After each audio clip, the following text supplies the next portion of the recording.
এখানে অঙ্কটা লক্ষ্য করো, সূচকের নিয়মাবলী সরল করো 2-5 দাগ।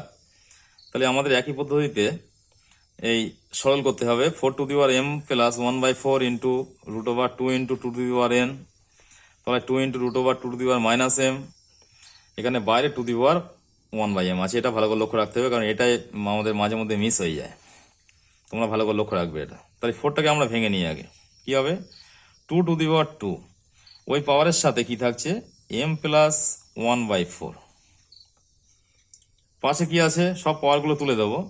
2 √2 চিহ্ন তুললে কি হবে? বলেছিলাম এখানে মাথায় 1/2 হবে, ইন্টু 2 এখানে n আছে।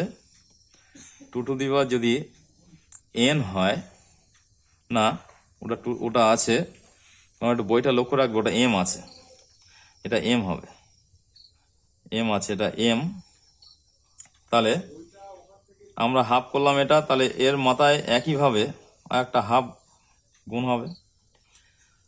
নিচে কি আছে? 2 ইন্টু 2 মাইনাস m ইন্টু 1/2। এখানে আমরা ব্র্যাকেটটা ক্লোজ করে দিলাম, বাইরে 1/m আছে, ইকুয়ালস টু, তাহলে 2 এই 2টা যদি আমি এর সাথে গুণ করে দিই, এই 2টা পরস্পরের সাথে গুণ করি, তাহলে কি হবে? 2m প্লাস 2/4, আচ্ছা, ইন্টু, একটু সিম্পলি ক্যালকুলেশন করে নিচ্ছি, 1/2 ইন্টু 2m/2। নিচে কি হচ্ছে? 2 কিছু নেই, মানে 1 আছে, ধরে নেবে ওটা। 2 মাইনাস m/2, এখানে ফার্স্ট ব্র্যাকেট ইউজ করে মাইনাস 1/mটা দিতে হবে, যাতে ভুল না হয়, লক্ষ্য রাখবে। তাই সব বেসগুলো দেখো, একটা জিনিস লক্ষ্য করো, 2 আছে, এখানেও বেসগুলো 2 আছে। তাই আমরা আগে ওপরের বেসটা ক্যালকুলেশন করি। গুণের সময় বললাম বেস একই হলে, যেহেতু গুণের আকারে আছে, পাওয়ারগুলো যোগ হবে। 2m প্লাস 2/4, 2 একটু কাটাকুটি করে নিই, তাই 2 হবে, তাহলে 1/2, তাহলে 1/2 প্লাস, এখানে একটা 1/2 হচ্ছে, প্লাস এখানে একটা m/2। নিচে কি আছে? 2 মাইনাস m/2, বাইরে আছে 1/m। তারপরে কি হবে? তাহলে 2 আমি এই 2m এর নিচে একটা 1 ধরে নিয়ে সবগুলোকে লসাগু করব, তাই 2 লসাগু হলো। লসাগু হলে কি হবে? 2 × 4, 4m plus 1 plus 1 plus m। নিচে কি হবে? 2 লসাগু 2 মাইনাস m, এখানে 1/m থাকছে। আমরা ক্যালকুলেশনটা সাইডে নিয়ে আসি। তাহলে অ্যাকচুয়াল কি এখানে দাঁড়াবে? উপরে হচ্ছে 2 এখানে 4m আর একটা m হয়েছে, তাহলে কি হবে?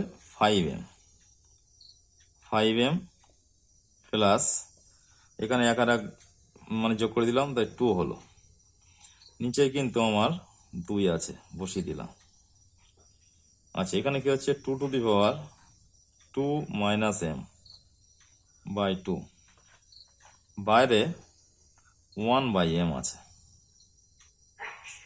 1/m পাওয়ারটা কিন্তু আমাদের ভুল করলে হবে না। 1/m পাওয়ারটাকে আমাদের লক্ষ্য রাখতে হবে, তার কারণ হলো ওই পাওয়ারটাই কিন্তু আমাদের মাঝে মধ্যে ভুল হয়ে যায়। সুতরাং এই যে 1/m পাওয়ারটা আছে, 1/m পাওয়ারটা আমাদের অলওয়েজ ঠিক রাখতে হবে, তাহলে আমাদের ক্যালকুলেশন করতে কোনো সমস্যা দেখা দেবে না। এবার আমরা কি করব? এখানে যেহেতু বেসটা একই আছে, তাহলে পাওয়ারটা ওপেনিংয়ে বিয়োগ হবে।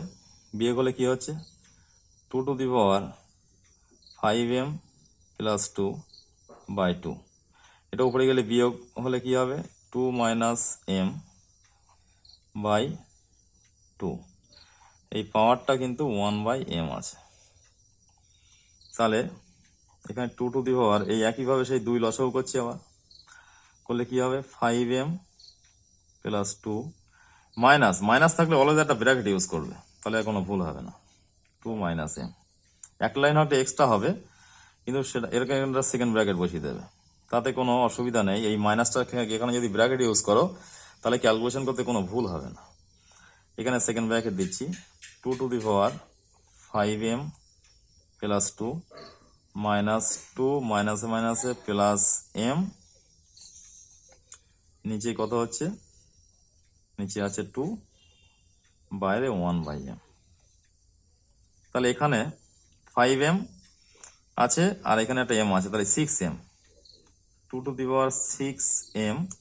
এখানে প্লাস 2 মাইনাস 2 কেটে যাচ্ছে, নিচে একটা 2 আছে, আর এই 1/mটা এখানে পাওয়ারের সাথে গুণ করে দিলাম, তাহলে mটা কেটে যাচ্ছে, 2 6 এর সাথে কাটলে 3 হচ্ছে, অ্যাকচুয়াল দাঁড়াচ্ছে কত 2 টু দি পাওয়ার কিউ, হলে আমার অ্যান্সারটা কি আসছে, অ্যান্সারটা আসছে 8। তাহলে অঙ্কটা একটু লক্ষ্য করো, প্রথম থেকে একটু বড় ক্যালকুলেশন, মাথা ঠান্ডা করে করতে হবে, অনেক ছোটখাটো ক্যালকুলেশন আছে।